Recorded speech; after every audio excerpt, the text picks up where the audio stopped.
మీ భవిష్యత్తు బాగుండాలి, అవునా కాదా?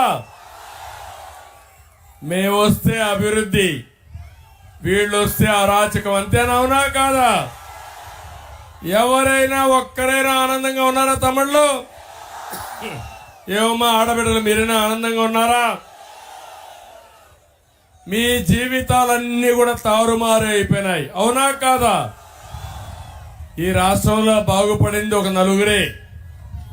ఆ నలుగురి పేర్లు మీరు చూస్తే ఇక్కడికే వచ్చాడు ఒక ఆయన సైకో జగన్, 2 ఏటు విజయసాయి రెడ్డి, 3 పెద్దిరెడ్డి, 4 విజయసాయి సుబ్బారెడ్డి, 5 సజ్జల. ఈ 5 మంది తప్ప ఎవరైనా బాగుపడ్డారా తమ్ముళ్ళు అని మిమ్మల్ని అడుగుతున్నా.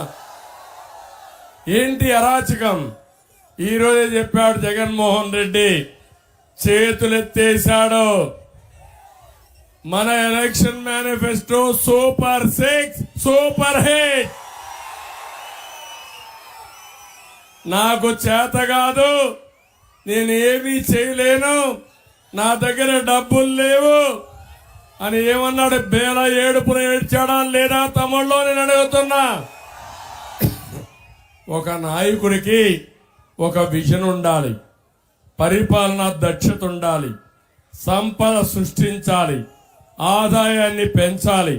పెంచిన ఆదాయం ఈ పేదవాడుకు పంచితే అది నిరంతరం కొనసాగుతుంది. కానీ ఈ మనిషి చేసిన పని మీరు ఒకసారి చూస్తే 45-70 సంవత్సరాల్లో ఆంధ్ర రాష్ట్రానికి తీరని ద్రోహం చేసిన వ్యక్తి, తెలుగు జాతికే ద్రోహం చేసిన వ్యక్తి ఈ జగన్మోహన్ రెడ్డి అని చెప్పి నేను మీకు తెలియజేస్తున్నా.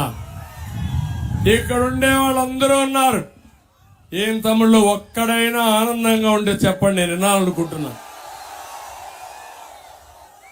ఏం తమ్ముళ్ళు మీకు ఉద్యోగాలు వచ్చాయని మిమ్మల్ని అడుగుతున్నా. జాబ్ క్యాలెండర్ వచ్చిందా అని మిమ్మల్ని అడుగుతున్నా. డిఎస్సి పెట్టాడా అని మిమ్మల్ని అడుగుతున్నా. పరిశ్రమలు వచ్చాయని నేను మిమ్మల్ని అడుగుతున్నాను. వస్తాయని నమ్మకం ఉందా అని మిమ్మల్ని అడుగుతున్నా. నేను వస్తే జాబు రావాలంటే